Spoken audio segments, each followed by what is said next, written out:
This is the Lone Creator YouTube. We hope this video helps. You start by confirming you have the bot token and access to the bot father account so you can change settings.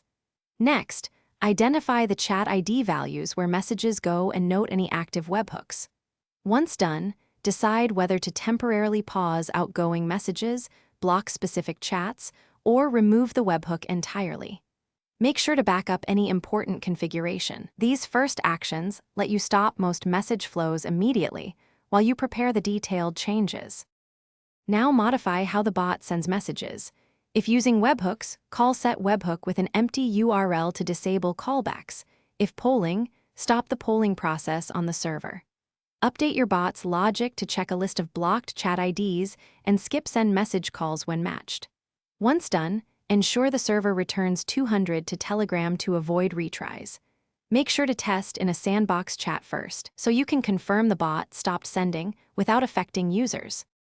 Finish by auditing scheduled tasks, cron jobs, and third-party integrations that might trigger sends.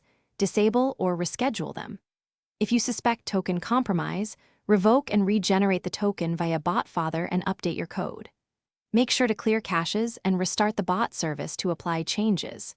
If things go wrong, check the server and Telegram delivery logs for retry errors and 429 or 5xx responses. Those logs reveal whether Telegram retried. Thanks for watching. Consider subscribing if we helped you.